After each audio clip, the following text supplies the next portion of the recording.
Bueno, voy a ir avanzando porque esto lo estuvimos revisando la clase pasada, los conceptos clave, estuvimos viendo las temáticas en relación a el agua,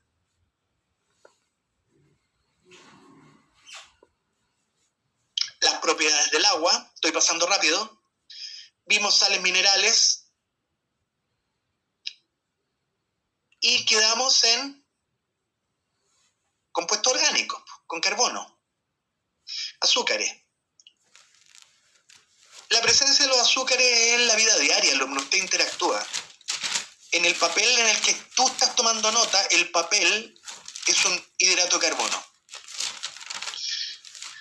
El papel higiénico, los helados que nos comimos en el verano, la composición de los azúcares, las funciones que tienen los azúcares, clasificación.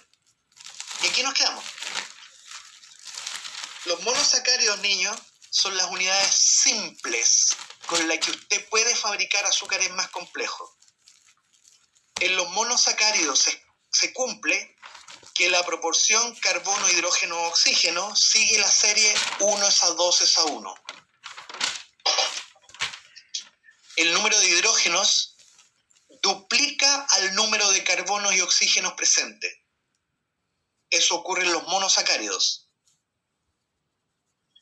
De los monosacáridos, algunos ejemplos de importancia biológica. El monosacárido más chicoco tiene 3 carbonos, se llama triosa. Te voy a mostrar la estructura de la triosa. Aquí apareció un azúcar.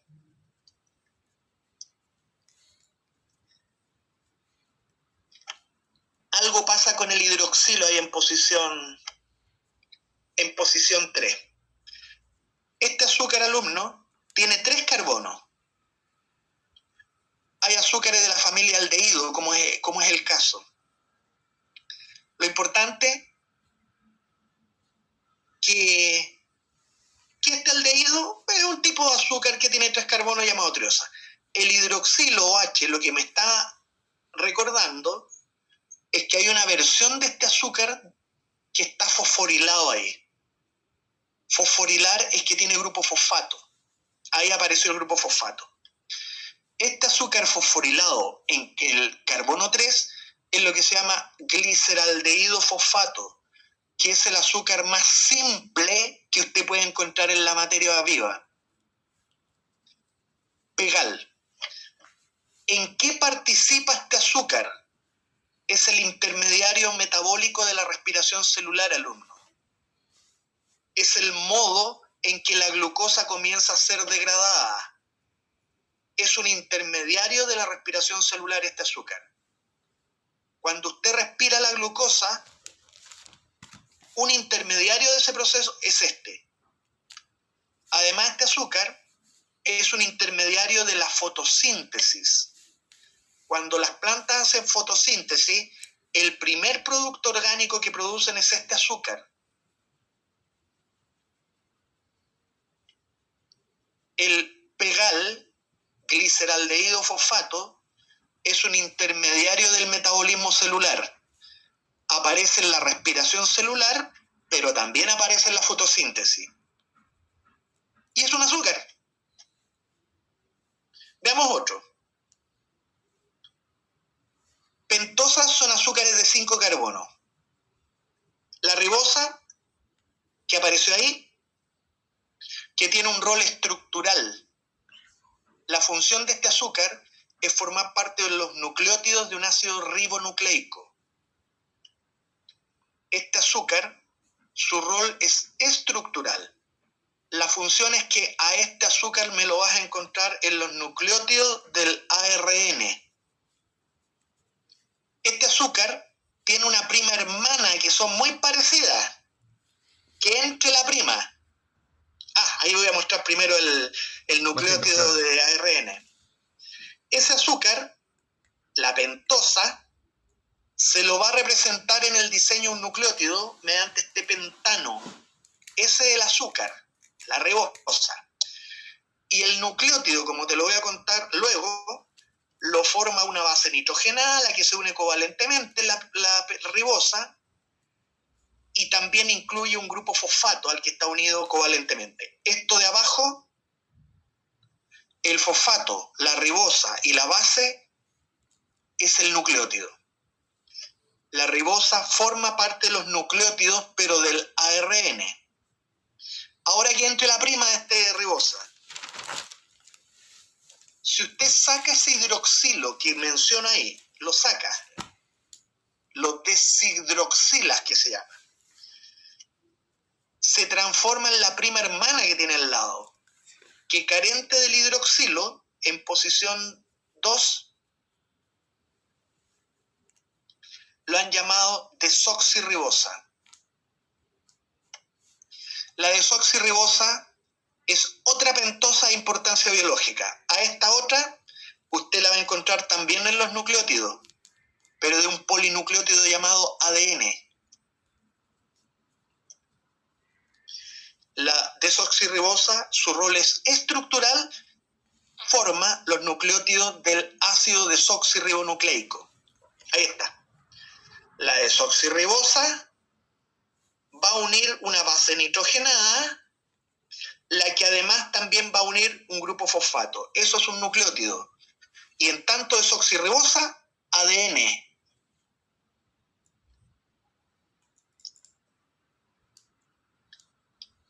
Otro monosacárido son las hexosas, las que tienen 6 carbonos. Para efecto de tu curso, 3 hexosas importantes. Ahí entra el diseño de una, joven. Esa es una hexosa. Con ese esquema voy a referir 3 hexosas importantes. Son hexosas, la glucosa, que sirve como combustible en la célula, alumno. La glucosa se la usa como combustible celular para obtener energía. Se oxida en las mitocondrias para obtener energía con que fabricar ATP. Y el otro rol que tiene la glucosa es que con glucosa forma estructuras celulares. Tú puedes ir formando una cantidad de biomoléculas a partir de la glucosa. Tiene un rol estructural también. El otro monosacárido, fructosa. Fructosa.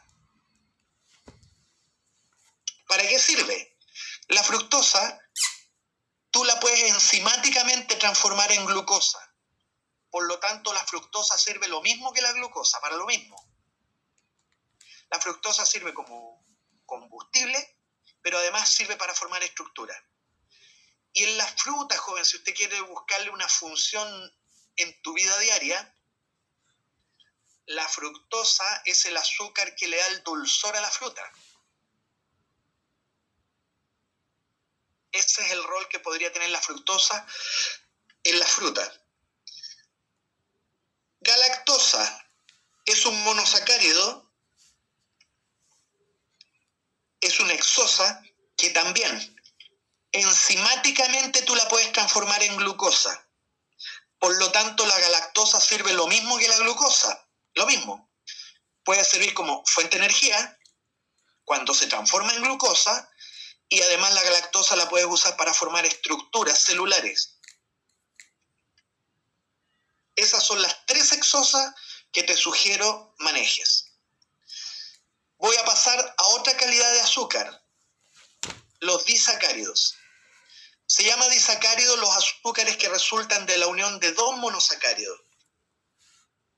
Para efecto de la prueba que te espera, tú necesitas recordar los disacáridos que te voy a mencionar ahora. Pero antes de aquello, mira, si eso es un monosacárido y ese es otro, se forma un disacárido cuando usted forma un enlace covalente llamado enlace glicosídico. Eso lo hace una enzima. Ahí. Una enzima va a tomar un monosacárido, lo aproxima al otro y va a formar un enlace covalente. Ahí. Ese enlace color amarillo es el enlace glicosídico que une a los azúcares. Con ese enlace, alumno, tú puedes formar largas cadenas de monosacáridos. Los azúcares se van formando a través del enlace glicosídico. Otro comentario más. Por cada enlace formado se produce la liberación de una molécula de agua. Repito, por cada enlace glicosídico que se forma, se libera una molécula de agua. Las reacciones son de deshidratación. Así. Ahí se formó una molécula de agua y se elimina una molécula de agua.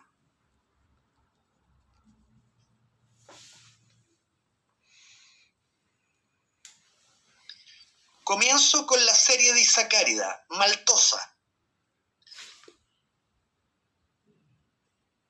La maltosa es un disacárido formado por la unión de glucosa y glucosa. Si usted rompe este disacárido, si usted lo hidroliza, la hidrólisis de la maltosa genera 2 glucosas libres.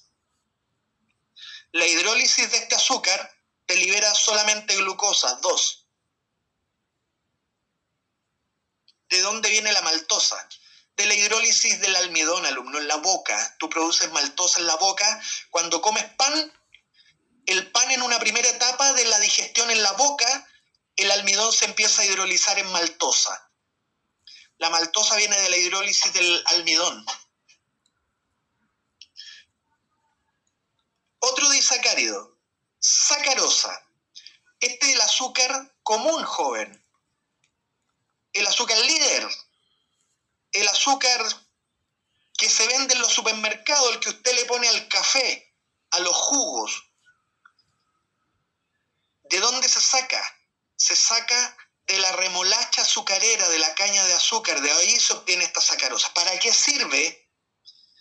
Bueno, a nosotros nos sirve como fuente de energía, pero en las plantas la sacarosa se usa para transportar la glucosa que se fabricó en la fotosíntesis. Las plantas transportan sus azúcares en forma de sacarosa. Lo llevan de las hojas a las raíces. ¿De qué está formado este azúcar? De la unión de glucosa con fructosa. Si usted hidroliza el enlace alumno, el producto de la hidrólisis se libera glucosa y fructosa.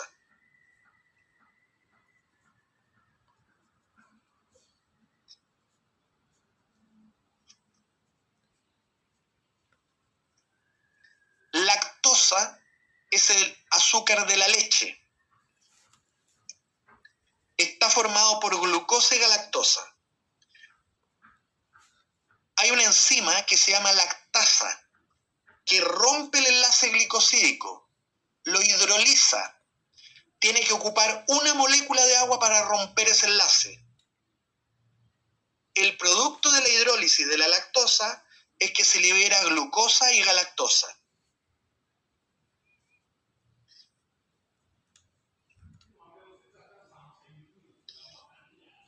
Haciendo en la cadena de complejidad, y ahora voy a hablarte de los azúcares de muy alto peso molecular, los polisacáridos.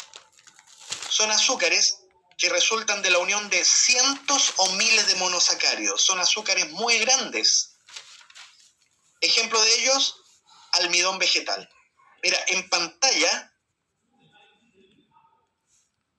la caricatura del almidón, que son cadenas de glucosas unidas, pero son cadenas ramificadas. Cada pelotita es una unidad, es un residuo de glucosa. El almidón vegetal son polímeros de glucosas que están unidas por enlace glucosídico. Cada pelotita es una glucosa. El almidón son miles de glucosas unidas, son cadenas ramificadas. Es un polímero de glucosa. ¿Para qué sirve el almidón? Almacén de energía en las plantas. Las plantas almacenan su propia energía como almidón. Veamos otro polisacárido. El glucógeno animal.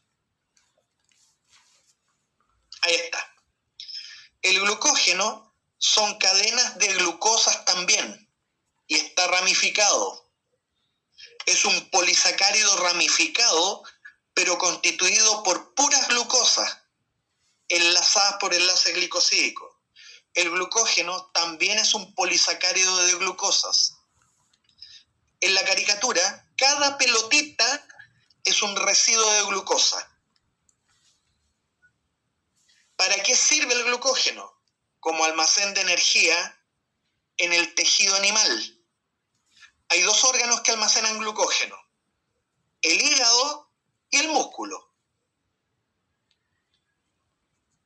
Este azúcar sirve como almacén de energía, pero en el mundo de lo animal. Los órganos que almacenan glucógeno son el hígado y el tejido muscular. Celulosa, alumno. La celulosa son cadenas lineales, no ramificadas, son cadenas lineales de glucosas.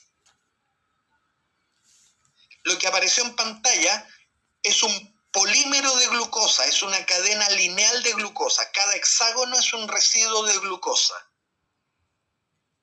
La celulosa es una cadena lineal de glucosas. ¿Qué propiedad tiene la celulosa? Alumno. Que si aparecen más moléculas de glucosa lineales, ahí hay 3 moléculas de celulosa, forman puentes de hidrógeno entre ellas, ¿sí? Las líneas rojas son puentes de hidrógeno. Se están uniendo 3 moléculas de celulosa. ¿Sabes lo que pasa con todo eso? Que a diferencia de los dos anteriores, la celulosa es insoluble en agua. Repito, lo que le ocurre a la celulosa no le ocurrió a los dos anteriores. La celulosa es insoluble porque se agrega con otras moléculas de celulosa. Esta propiedad de ser insoluble le permite a la celulosa servir para lo que sirve, para formar estructuras insolubles. Se llama pared celular vegetal. La celulosa se usa para formar la pared celular que rodea la célula vegetal. Ese es su rol en la naturaleza. Otro azúcar, y con esto estamos terminando, la quitina. La quitina es un polisacárido que sirve para formar la pared celular, pero de la célula de los hongos. Y además se usa para formar el esqueleto externo de los insectos. Bueno, alumno, esos son los azúcares que tenía que presentarte. Voy a terminar esta clase para iniciar la que viene. Proteína, alumno. Voy a cerrar esta presentación para abrir inmediatamente otra. Déjame corroborar. Claro.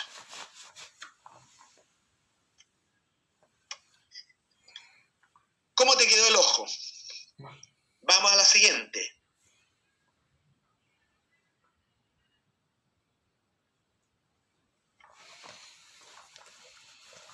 Vamos a entrar al mundo de las proteínas, jóvenes.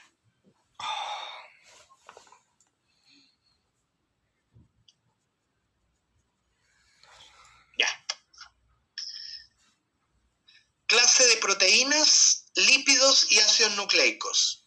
Clase número 2, la de hoy día. Vas a revisar estas materias en la recurso full contenido semana 2. El material para el capítulo de proteínas, lípidos y ácidos nucleicos está en el libro Biología Común de la página 47 a la 60. 47 a la 60. De los ejercicios que están en relación a esta materia de hoy, el ejercicio 40 al 50. Yo te voy a ir levantando las alternativas correctas. Es tarea tuya preguntarme las dudas en consulta. Cualquier duda que tengas en relación a un ejercicio, tú debieras preguntármelo en consulta. Bueno, voy. El próximo sábado, cuando tengamos clase, quiero que prepares una clase de membrana celular.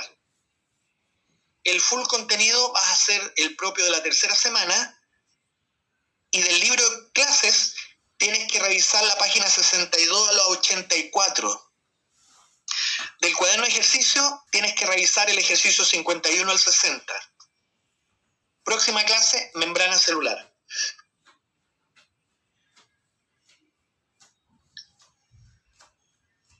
Proteínas, lípidos y ácidos nucleicos. Conceptos claves, ahí están, alumnos.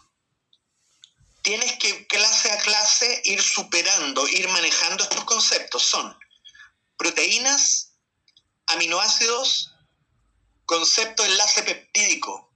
¿Qué es una enzima? ¿Cómo actúan las enzimas? La acción enzimática. ¿Qué factores afectan la acción de las enzimas?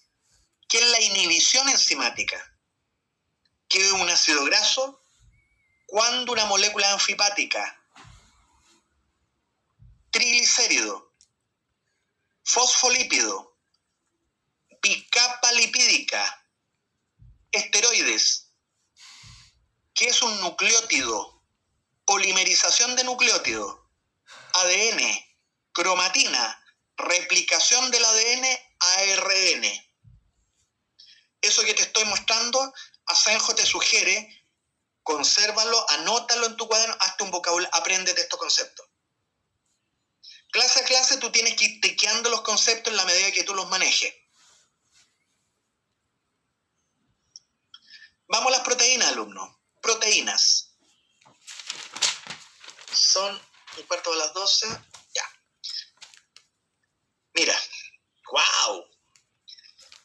En nuestra vida diaria, alumnos, estamos interactuando con este tipo de biomoléculas. Forman parte de nuestra vida diaria, ya sea en la dieta, para obtener los aminoácidos esenciales, están presentes estas proteínas en la dieta, en el desayuno, por parte del jamón que le pudiste haber colocado. Las proteínas son biomoléculas que forman parte de la vida diaria de cada quien. Pero además las proteínas forman parte del tejido biológico, forman parte de la materia viva. ¿De qué están compuestas? Las proteínas son CHONS, carbono, hidrógeno, oxígeno, nitrógeno y azufre. El nitrógeno surge porque las proteínas están formadas por aminoácidos que tienen grupos amino. Y el azufre porque uno de los 20 aminoácidos tiene azufre con el que se forman puentes disulfuro. Por eso las proteínas son CHONS. El azufre es por la presencia de puentes disulfuros. Puentes disulfuros que une a los aminoácidos para estabilizar la estructura de las proteínas, los puentes disulfuro. Y el nitrógeno, porque las proteínas tienen unas unidades llamadas aminoácidos que tienen grupos aminos.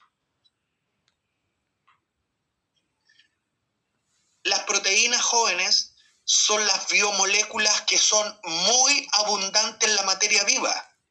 De hecho, son los compuestos orgánicos más abundantes de todos. ¿Sabe por qué son tan abundantes las proteínas en la materia viva?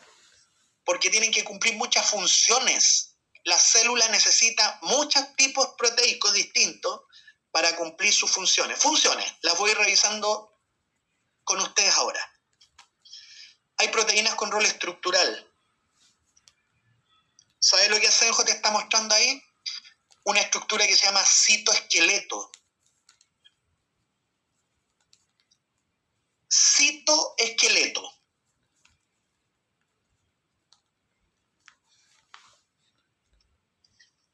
Esos filamentos que aparecen en el dibujo son unos filamentos proteicos que le dan la estructura a todas las células eucariontes. Eso se llama citoesqueleto.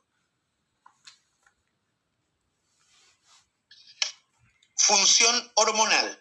Lo que estás viendo en pantalla es una hormona proteica llamada insulina, regula la glicemia. Lo que estás viendo en particular, que la insulina son dos cadenas que están unidas por puentes disulfuro.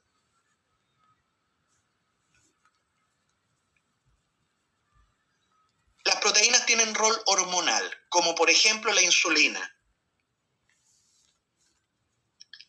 Función defensiva. Lo que estás viendo ahí es la arquitectura, es el diseño, es el modelo de anticuerpo. Los anticuerpos son proteínas que nos defienden frente a agresores. Mañalich, nuestro ministro de Salud, está muy preocupado para desarrollar una vacuna, pueden ser anticuerpos, que nos protejan del coronavirus. Eso es una proteína defensiva llamada IgG. Se une a los virus, se une a las bacterias, se une a los agentes patógenos. Proteínas de transporte. Aparece ahí en pantalla la caricatura de ciertas proteínas que cuando están en las membranas transportan moléculas. Esa es la famosa bomba de sodio potasio ATPasa. Es una proteína transportadora de moléculas, de iones. Contráctil. Ahí en la pantalla aparece la caricatura de una unidad funcional llamada sarcómero, que es la unidad funcional del músculo. El sarcómero, alumno, está formado por una proteína contráctil, en realidad por unas proteínas contráctiles llamadas, las más importantes son miosina y actina. Hay proteínas contráctiles, forman al sarcómero. Se llaman miosinas y actinas. Proteína de reserva. Ahí lo que estás viendo son huevos de gallina. Para la nutrición del polluelo, el huevo tiene una proteína que sirve como reserva de aminoácidos, se llama ovoalbúmina. Sirve como reserva de aminoácidos para el polluelo que van a hacer. Y finalmente a la que le vamos a dedicar el diente, hay proteínas que tienen la capacidad de que cuando tú las suministras a un medio de reacción, aceleran las reacciones. Esas se llaman enzimas. Ahí aparece una enzima uniendo en el sitio activo a su sustrato. La propiedad que tienen las enzimas es que son proteínas que cuando tú las suministras al medio de reacción, estas proteínas aceleran la velocidad de reacción. Veamos la estructura de las proteínas, alumno. Mira, las proteínas son, ¿sabes lo que son? Son cadenas de aminoácidos. Cada pelotita de la cadena que te estoy mostrando es un aminoácido. Las proteínas son cadenas de aminoácidos. Ahí. Eso es un aminoácido. Una proteína es una cadena de aminoácidos. El enlace que une a los aminoácidos se llama enlace peptídico. Una proteína es una cadena de aminoácidos que se unen entre sí por enlaces peptídicos. Haz el mono en tu cuaderno.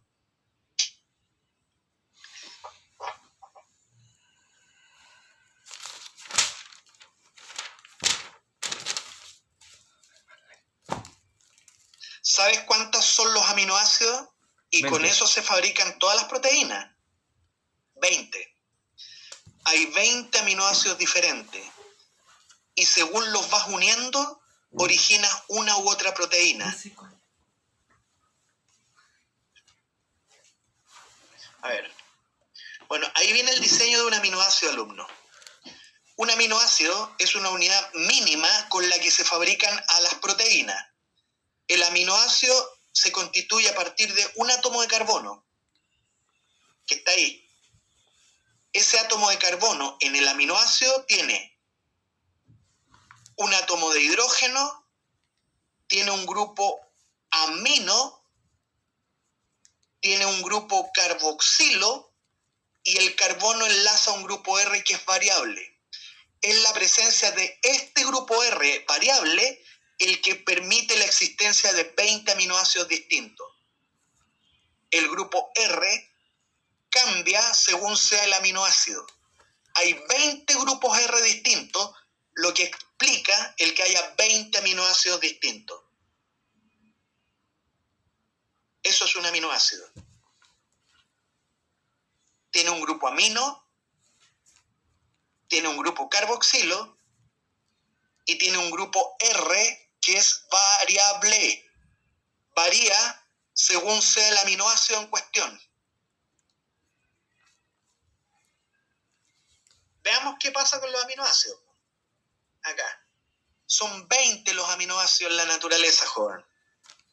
De los 20, los hay esenciales y los hay no esenciales.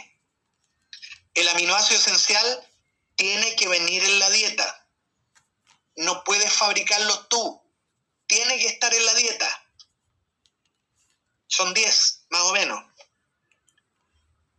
Hay aminoácidos no esenciales.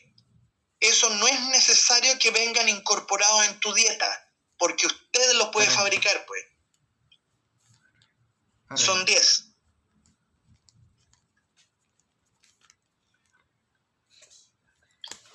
¿Cómo se forma el enlace peptídico? Eso lo hace el ribosoma, que es la estructura donde las proteínas son sintetizadas. Eso que apareció en pantalla es la arquitectura de un aminoácido. Aquí está el carbono, que está enlazando un grupo amino, está enlazando un grupo R variable y está enlazando un grupo carboxilo. Eso es un aminoácido. El enlace peptídico se va a establecer con otro aminoácido en el ribosoma. Esto lo hacen enzimas del ribosoma, que es una estructura celular. Ese aminoácido va a reaccionar con ese otro aminoácido en el ribosoma. Se va a formar un enlace covalente, que lo hace una enzima ribosomal. Y la reacción es como sigue. Tú haces reaccionar el carboxilo de uno con el amino del otro aminoácido. Repito, la reacción es el grupo carboxilo de un aminoácido, lo vas a hacer reaccionar con el grupo amino del otro aminoácido. Así.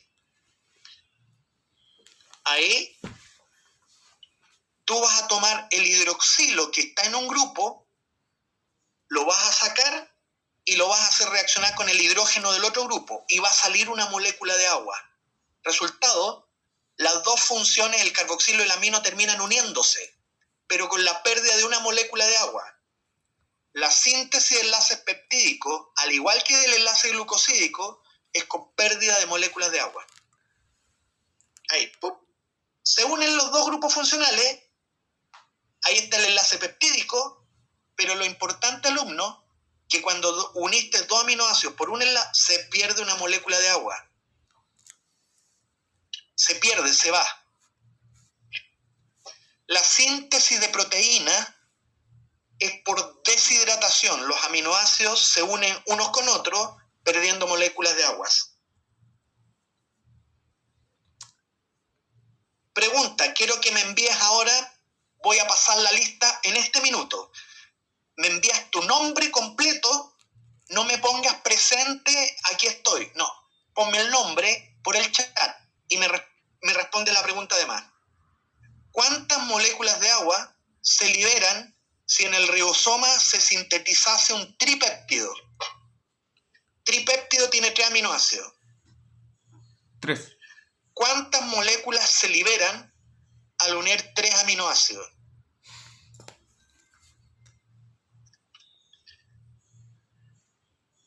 Hay 11 en la sala y me están respondiendo 5. ¿Qué pasa con el resto? ¿Están aplaudiendo? ¿Están con las manos en el bolsillo? ¿Están pensando? Vamos, que faltan personas que respondan. Falta uno, faltas tú, oye. Responde. Responda, señor, responda, señorita. Ahí está.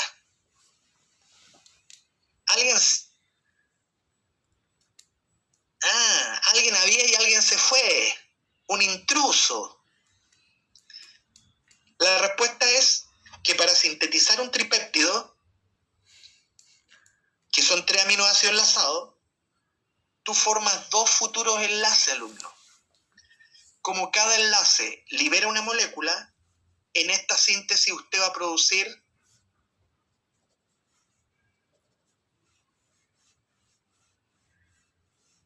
dos moléculas de agua se liberan. Le achuntó, después voy a revisar el chat. Niveles de organización de las proteínas.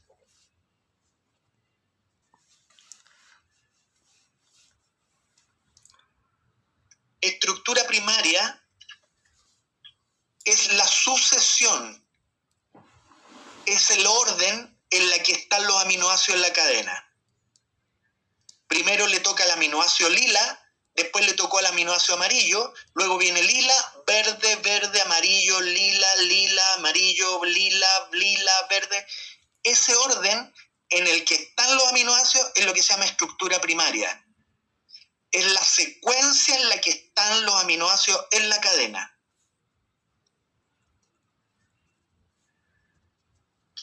Estructura secundaria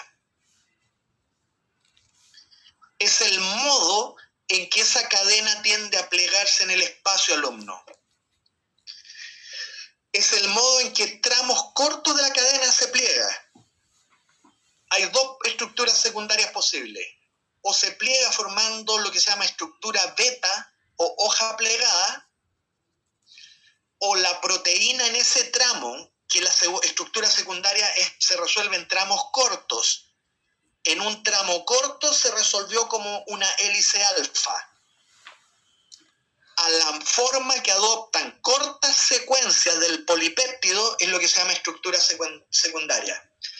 Y la estructura secundaria que usted debe conocer es la estructura beta o hoja plegada y la estructura alfa.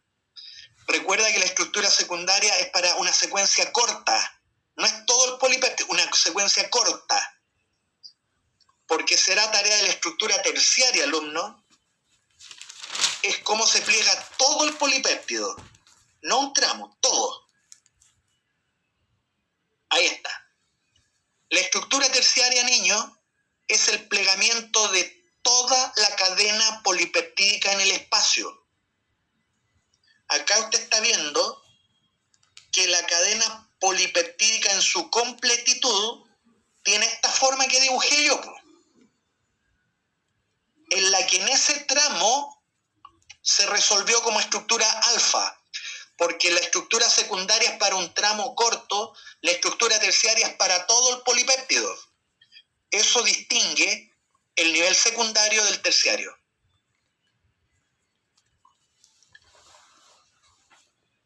Estructura cuaternaria, alumno. Es exclusiva de algunas proteínas. La estructura cuaternaria solo la poseen algunas proteínas. Aquellas proteínas que estén formadas por varios polipéptidos. Solo esas proteínas alcanzan el nivel de estructura cuaternaria. ¿A qué se le llama estructura cuaternaria? Es el modo en que las cadenas se unen entre sí para formar al total, a la proteína. Antes de estructura cuaternaria, aquí me dice que explique el concepto de denaturación. Vuelvo a estructura terciaria. La estructura terciaria, alumno, es el modo en que se pliega todo el polipéptido en el espacio. La estructura terciaria está en relación con la función de una proteína. La estructura terciaria le permite a la proteína una función biológica. Si llega a modificar la estructura terciaria, si llega a alterar esa estructura terciaria, la proteína se denatura y pierde función. Denaturación es el mecanismo por el cual una proteína altera su estructura terciaria para adquirir otra estructura terciaria, con lo cual pierde función. Ya, paso a estructura cuaternaria. La estructura cuaternaria es exclusiva para un grupo de proteínas nomás. para aquellas proteínas que tengan varios polipéptidos, aquellas proteínas que tengan varias subunidades, esas logran alcanzar la estructura cuaternaria. Se llama estructura cuaternaria el modo en que las cadenas polipeptídicas se unen entre sí para formar toda la proteína. Acá usted tiene un polipéptido verde que se acaba de unir a un péptido lila. El modo en que verde y lila se unieron es lo que se llama estructura cuaternaria. Es exclusivo este nivel, pero para un grupo selecto de proteínas. Aquellas proteínas que tengan varios polipéptidos, que no son todas las proteínas. Algunas alcanzan la estructura cuaternaria. Tienen que estar formadas por varios polipéptidos. Ya, denaturación. Se llama denaturación la modificación de la estructura terciaria original. Esa proteína yo la puedo denaturar, alumno. ¿Sabe lo que significa? Que le modifico la estructura terciaria para que adquiera otra estructura terciaria. Así. Yo transformo la estructura terciaria original, la acabo de transformar en una estructura terciaria final, que es distinta. ¿Cómo denaturar? ¿Cómo alterar la estructura terciaria? Por ejemplo, por un cambio de temperatura en el medio de reacción, joven. Modificando la temperatura yo puedo alterar la estructura terciaria. También por un cambio de pH. De ese modo yo puedo alterar la estructura de una proteína, la estructura terciaria. La denaturación afecta a la estructura terciaria, no a la primaria, a la terciaria, compadre.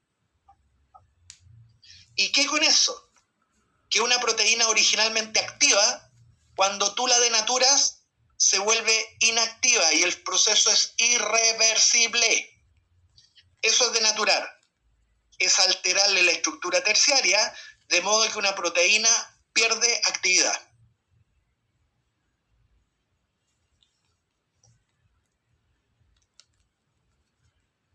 Continúo, niño, niña, alumno, alumna.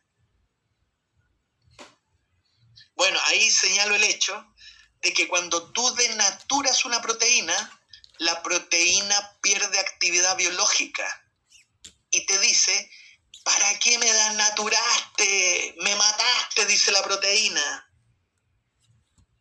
La hiciste perder actividad biológica, ya no sirve.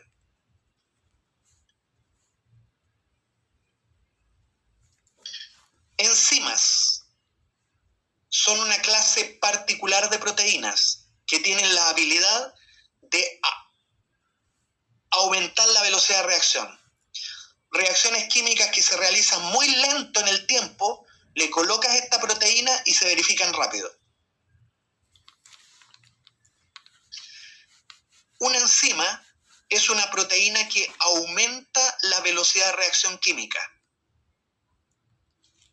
¿Sabe por qué?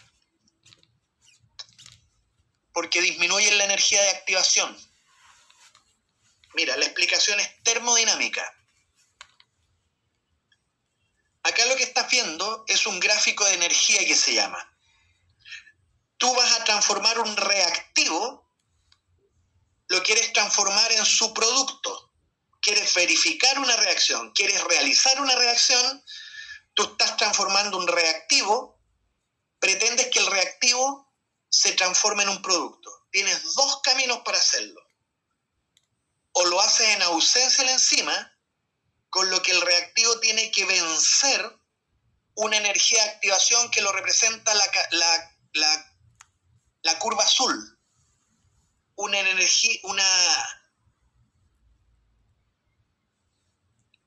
El reactivo tiene que vencer una energía de activación que lo representa la curva azul, que es muy grande. La energía de activación sin enzima es enorme. Eso explica por qué a veces las reacciones se verifican tan lento. Porque la energía de activación para que el sustrato o el reactivo se transforme en producto es enorme. Es todo eso. La energía de activación para el reactante sin enzima. Y ahí recién se va a transformar en producto.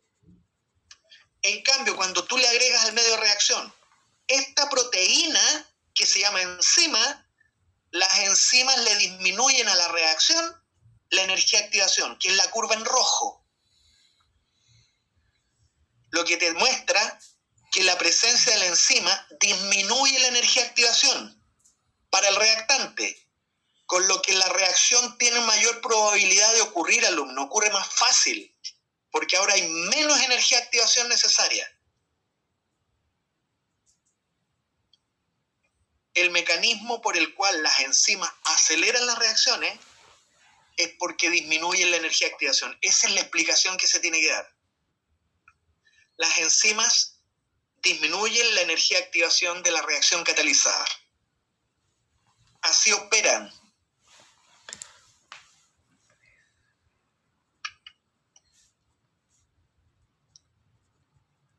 Acá dice que las enzimas, ellas, actúan en baja concentración de enzima.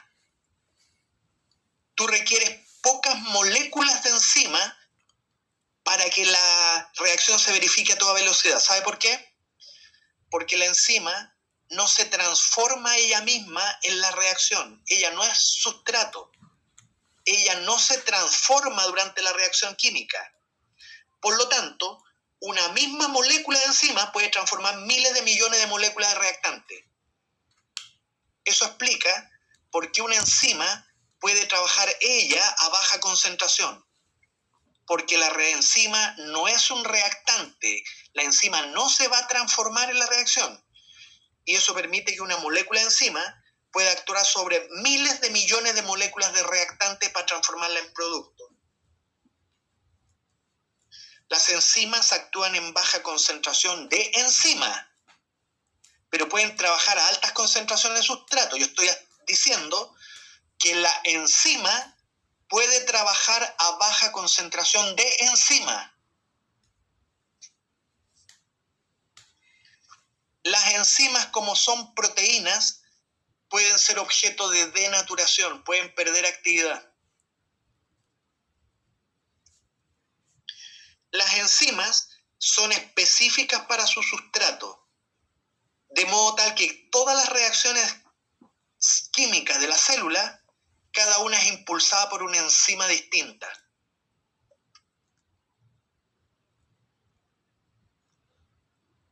Modelos de acción enzimática. Son las 11:10, alumnos. Te voy a dar 3 minutos para que te levantes, estires las piernas y anda a comer algo, tómate un jugo. 3 minutos, alumnos, para romper un poco acá. Te doy 3 minutos para que te pares, camines un poco y vuelvas. Un break.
No hacía.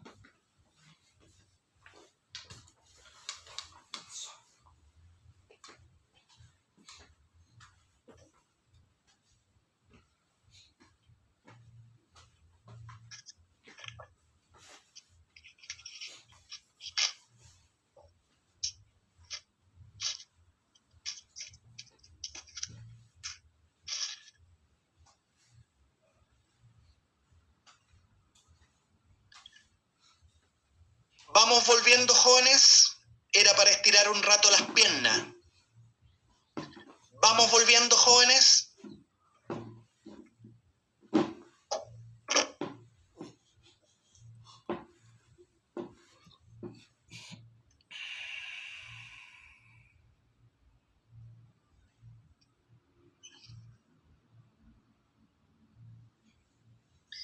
Bueno, ahí me respondieron la lista. Acuérdate que ya pasé la lista. Les pedí hace un rato ya que me escribieran el nombre. La lista ya está pasada. Niños, ¿vamos volviendo? Revisemos el modo en que las enzimas logran actuar sobre el sustrato. Modelos de acción enzimático.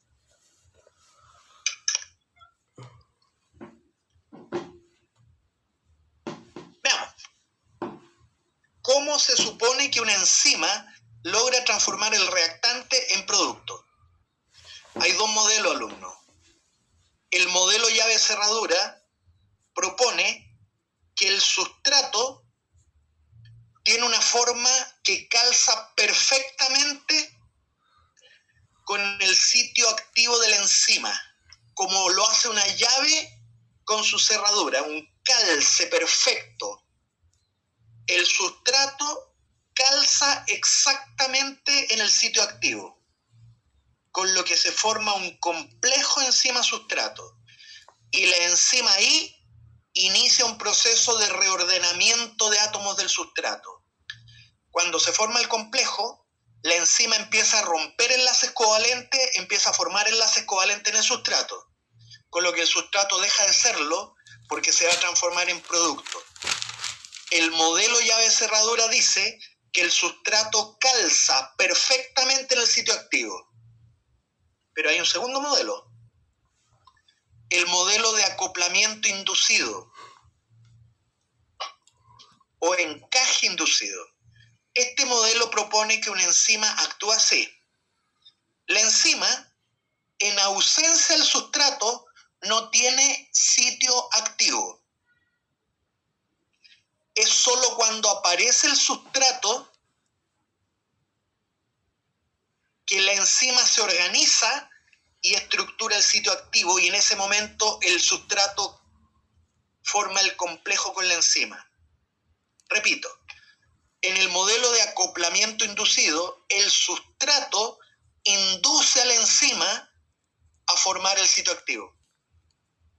En ese momento la enzima cambia la estructura, origina el sitio activo y se ensambla el sustrato.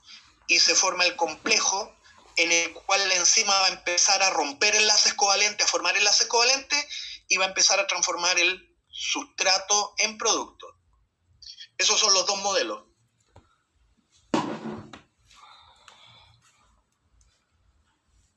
Variables que afectan la actividad de una enzima.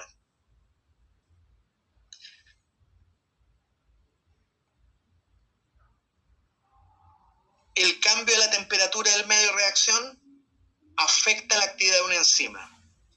El cambio de acidez en el medio en que está la enzima afecta la actividad de la enzima. La presencia de reguladores en el medio de reacción donde está la enzima también. Y me faltó una cuarta. La concentración del propio sustrato afecta la actividad de su propia enzima. Son 4 las variables. Cambio de temperatura, cambio de pH, presencia de reguladores, concentración del sustrato. Veamos. Queda un rato. Veamos cómo la temperatura, cómo el cambio de temperatura afecta la actividad de la enzima. Veamos el cambio de temperatura en el medio de reacción, cómo afecta la velocidad.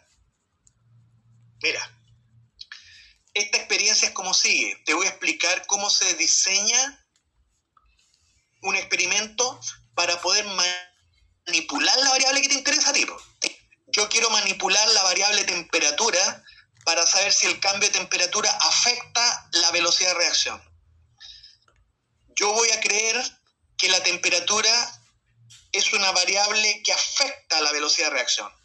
La temperatura yo la transformo en la variable independiente. La tengo que graficar en el eje X. Ubicada en el eje X, la variable temperatura se me vuelve una variable manipulada, una variable experimental. Yo la voy modificando y ante el cambio de temperatura yo registro la velocidad de reacción que va en el eje Y. Repito, quiero ver si la temperatura afecta la velocidad de reacción. Por lo tanto, a la variable de temperatura, creyéndola variable experimental, yo la manipulo y la voy a ubicar en el eje X, como que si fuese la variable independiente. Y como consecuencia de la manipulación de la temperatura, yo voy a ir registrando la velocidad de reacción. Por lo tanto, la velocidad la voy a ir a representar como variable dependiente en el eje Y. Comienza el experimento. Manipulando la temperatura, yo permito que la temperatura aumente. Y ante cada aumento de temperatura, voy a ir registrando la velocidad de reacción catalizada por una enzima. Y mira lo que pasa. Cuando yo manipulo la temperatura, veo que la velocidad aumenta, pero luego, ante aumento de temperatura mayor, la velocidad de reacción cae. Eso es el comportamiento típico para una reacción química que está siendo catalizada por una enzima. La velocidad tiende a aumentar, pero luego ante incremento de temperatura mayor, la velocidad cae.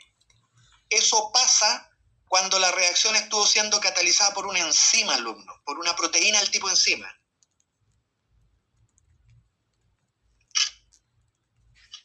Eso es lo que le pasó, es el comportamiento típico, pero para una enzima que yo llamo A. Porque no es obligatorio que todas las enzimas le pase exactamente lo que le acaba de pasar a la enzima A. Esto que le pasó con respecto a la temperatura, le acaba de pasar una enzima en particular que yo llamo A, le pasó a la enzima A.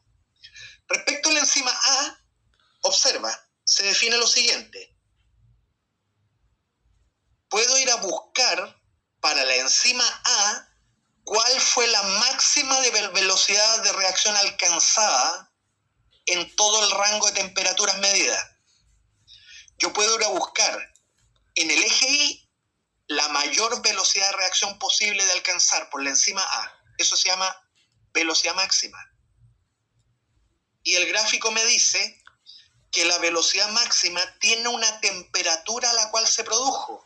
Voy a interpolar en el gráfico la temperatura a la cual alcancé la velocidad máxima. Esa velocidad máxima se logró para la temperatura aquella que apareció ahí en el eje X. La temperatura que permitió a la enzima actuar a velocidad máxima se llama temperatura óptima. T sub A. T sub A es la temperatura óptima de la enzima A, que no tiene por qué serlo para toda la enzima igual. Que entre una segunda enzima, una enzima B. Ahí está. Esa curva de color rojo es el comportamiento que tuvo otra enzima con respecto a la temperatura. Al aumentar la temperatura, la enzima B logró aumentar la velocidad de reacción, pero luego decayó. La tendencia es igual a la enzima A, pero no tiene por qué ser igual la velocidad máxima ni el rango de temperatura. Este es el comportamiento de una enzima distinta llamada enzima B. Respecto a la enzima B, alumno, usted puede ir a buscar la velocidad máxima de B, que no tiene por qué ser igual a la de la A. Voy a buscar la velocidad máxima con la que pudo trabajar B. Y me muevo en el eje Y. Estoy buscándole la velocidad máxima, pero la enzima B. Ahí me muevo y me doy cuenta que ahí es la velocidad máxima de B. Ahí, ¡pum! Ahora voy a ir a cortar en el gráfico, voy a interpolar a qué temperatura logré que B actuara a velocidad máxima. Ahí voy a cortar el eje X, la temperatura que me permitió la velocidad máxima es la temperatura óptima de B. Se llama T sub B. Resultado, enzimas distintas tienen temperaturas óptimas distintas. Enzimas distintas además tienen velocidades máximas distintas, porque son enzimas distintas, pues, alumnos. Resultado, conclusión, que la temperatura sí afecta la actividad de las enzimas. ¿Saben lo que le hace el cambio de temperatura a una enzima? Ahora voy a explicar, voy a inferir del gráfico. El gráfico no lo dice. Lo que viene ahora es una inferencia. Voy a explicarte por qué pasa esto. A ver. Voy a retroceder para dejar la enzima A. Ahí. Eso. Ese comportamiento que tiene la enzima con respecto al cambio de temperatura se explica como sigue. A ver.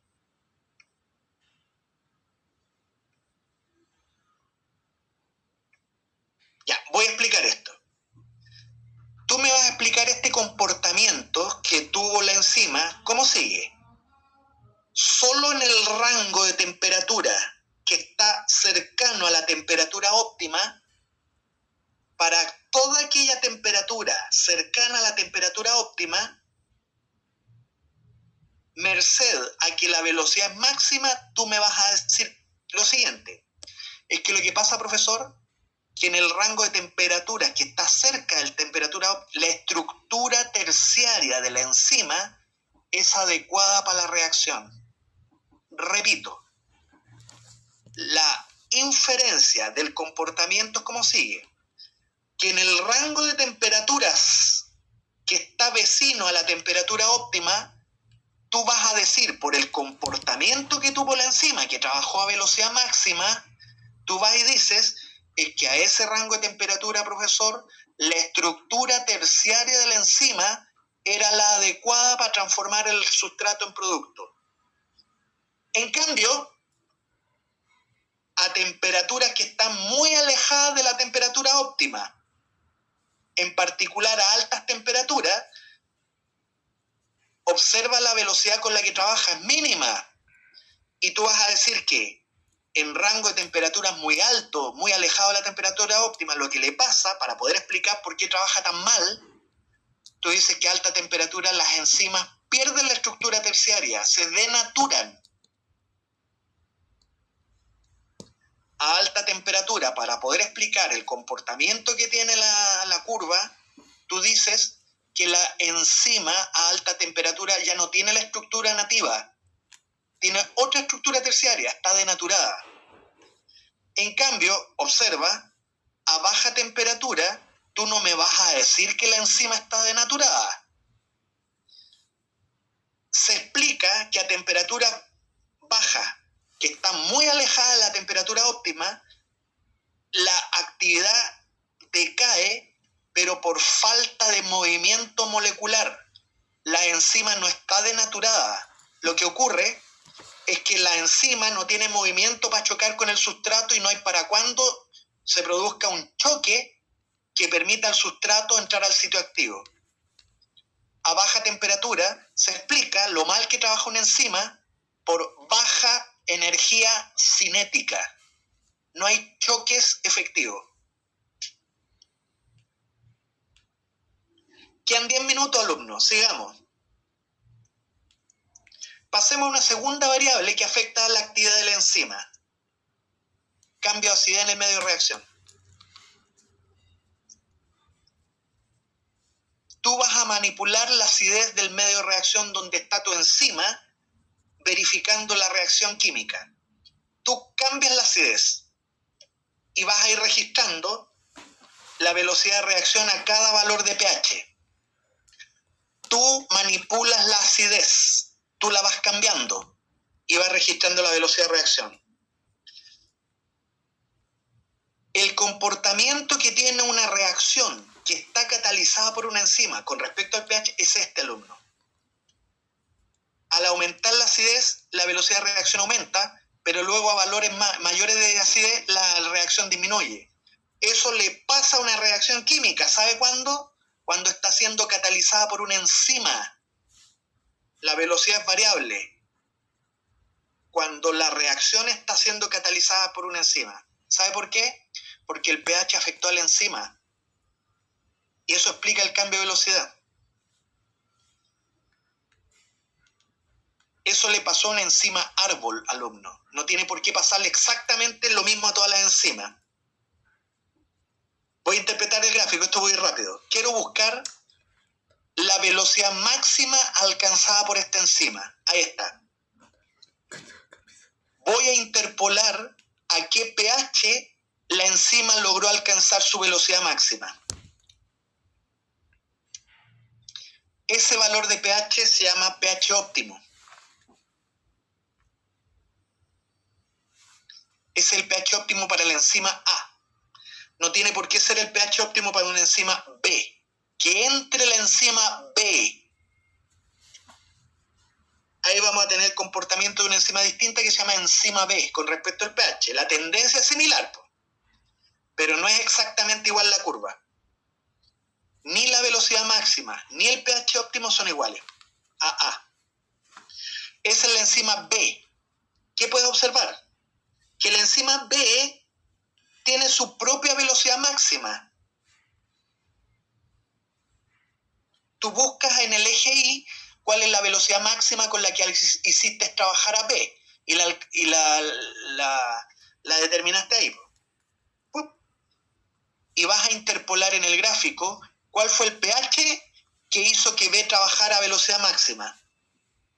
Cortas el eje X y en el eje X determinas el valor de acidez. A ese valor lo llamas pH óptimo de B. ¿Qué es lo que estás viendo, alumno? Que la enzima B no es igual a la enzima A, ni la velocidad máxima ni el pH óptimo.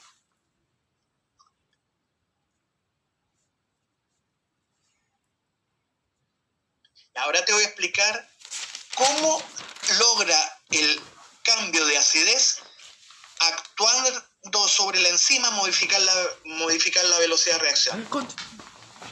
Repito, te voy a explicar qué hace el cambio de acidez como para que la enzima cambie la velocidad de reacción. Le cambia la estructura terciaria a la enzima, alumno. El cambio de acidez le cambia la estructura terciaria a tu enzima. Mira, solo en valores de pH que están cercanos al pH óptimo, por el valor de velocidad de reacción alcanzado, tú razonas diciendo, a rango de pH cercano al óptimo, la enzima tiene la estructura terciaria adecuada para trabajar. Y eso explica por qué trabaja a valores tan cercanos al velocidad máximo. Porque a rango de pH cercano al pH óptimo, tu enzima tiene la estructura terciaria adecuada. En cambio, en el gráfico yo puedo inferir o puedo sugerir, que en verdad es lo que pasa, cuando el valor de pH del medio está muy alejado del pH óptimo, se observa la caída en la velocidad de reacción, porque a ese valor de pH tú alteraste la estructura terciaria de la enzima, la denaturaste, y denaturada no puede transformar el sustrato en producto. Eso pasa a valor extremo superior, y la misma explicación me tienes que dar ahora para un valor de pH que está muy alejado del pH óptimo, pero inferior. La enzima está denaturada. En ambos extremos de pH, la enzima se ha denaturado, con lo cual no puede trabajar.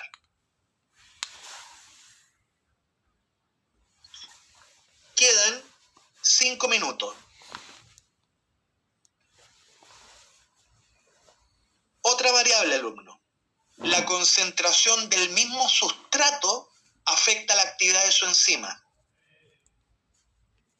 Acá lo que vas a manipular, cómo la concentración del sustrato afecta a su propia enzima.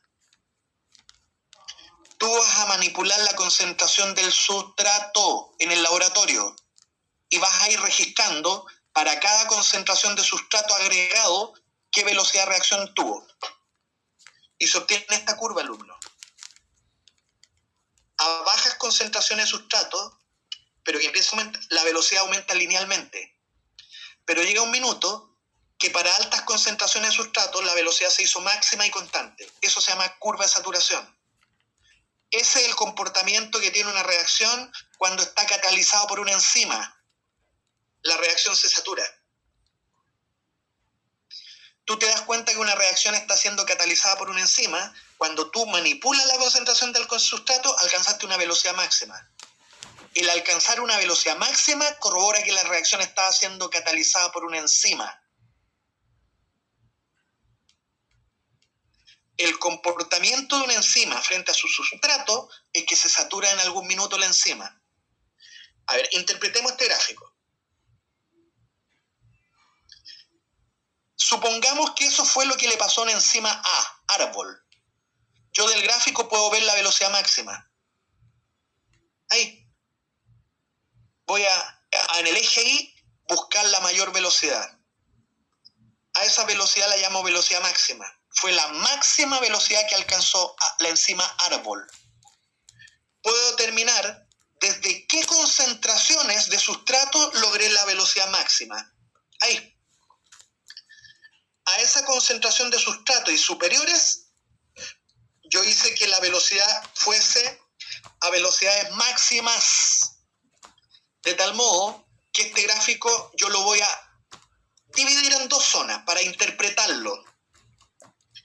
Tiro la vertical para arriba, alumno, y voy a separar el gráfico en dos porque lo voy a interpretar ahora.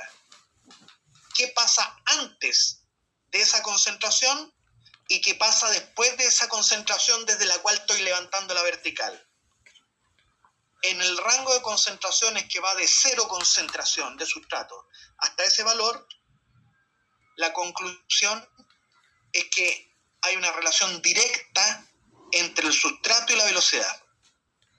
Repito, en el rango de concentraciones de sustrato que va del inicio hasta este valor de concentración que estoy tirando la vertical para arriba, en ese rango de concentraciones, en esa zona del gráfico, hay una relación directa entre la concentración del sustrato y la velocidad de reacción. Eso significa que ante un incremento del sustrato, la enzima responde aumentando linealmente la velocidad. Hay una relación directa. En cambio, alumno, en la otra parte del gráfico, a concentraciones mayores que aquella donde estoy levantando la vertical, estoy terminando, la relación es constante. Niños, me falta todavía 5 minutos. En esa parte del gráfico, donde la relación es constante, tú la interpretas como sigue. Por más que aumento la concentración del sustrato, ya no logro seguir aumentando la velocidad, porque la velocidad se mantiene constantemente máxima.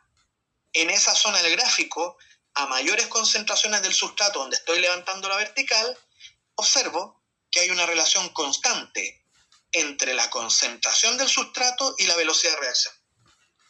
Esta curva, alumno, es el comportamiento que tiene una reacción química. ¿Sabe cuándo? Cuando está siendo catalizada por una enzima. Así se comportan las reacciones cuando están siendo catalizadas por una enzima. La reacción se satura. Alcanzas una velocidad máxima cuando la reacción está siendo impulsada por una enzima. ¿Entendió? ¿Y para qué sirve esto, joven? Mira, una célula puede modificar la acción de sus propias enzimas. Eso es lo que Asenjo te está diciendo. Una célula puede manipular la velocidad de reacción de sus enzimas, modificando la concentración del sustrato. Le saca y le pone el sustrato al medio de reacción y así logra manipular a las enzimas. La célula hace eso.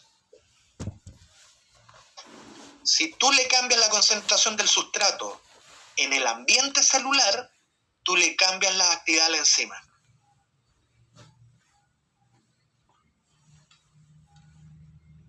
Veamos otra variable. La presencia de reguladores. Con esto voy a estar terminando, alumnos. Hay reguladores competitivos y los hay no competitivos. Veamos el competitivo. Regulador competitivo, no competitivo. Con esto voy a terminar. Escucha. Un regulador es competitivo cuando compite contra el sustrato para unirse al sitio activo. Ahí está la enzima. Tiene un sitio activo. Al sitio activo se supone tiene que llegar el sustrato. El sustrato ese, ahí está. Ahí está, entró al sitio activo. Cuando está en el sitio activo, la enzima comienza como a comer al sustrato, lo transforma. El sustrato deja de serlo porque se transforma en producto. Eso es lo que debiera hacer la enzima, actuar sobre el sustrato. Pero se dice que hay un regulador competitivo. Cuando aparece R, observa que es parecido al sustrato. Químicamente el regulador competitivo se parece al sustrato y eso permite al regulador entrar al sitio activo. Cuando el sitio activo está ocupado por el regulador competitivo, la enzima está momentáneamente inhibida, no puede trabajar. Inhibiste la enzima por un regulador competitivo. Veamos la otra y con esto termino. Regulador no competitivo, observa. La enzima no puede entrar al sitio activo porque está ocupada por el regulador. Ahí está. Vamos al otro, regulador no competitivo. Ahí se pone a llorar la enzima. Está inhibida. Regulación no competitiva. Observa. Se llama no competitiva porque en este caso el regulador no compite contra el sustrato, porque cada quien se une a un lugar distinto. Observa. Para la regulación no competitiva, la enzima tiene un sitio alostérico. Ahí, eso que apareció, un sitio llamado alostérico. Mientras hay un sitio activo, el otro se llama sitio alostérico. Mientras el sustrato se une aquí, el regulador se une allá. Observa. El sustrato, y con esto estoy terminando, su tarea es unirse al sitio activo para que la enzima transforme el sustrato en producto. Pero si aparece el regulador no competitivo que no compite porque se une al sitio alostérico, ahí, ¿sabe lo que le hace? Le cambia la forma de la enzima. El sitio activo desaparece. Se pone a llorar la enzima porque el regulador no competitivo modificó la enzima, no tiene sitio activo. Resultado, el sustrato no tiene para cuándo ser transformado. La enzima está inhibida por un regulador no competitivo. Niños, con este comentario termino la clase de hoy día. Pasé la lista, escribiste el nombre. Me despido, alumno. Ojalá te haya servido la clase. Claro que te sirvió, bro. Chao, alumno, que estés bien.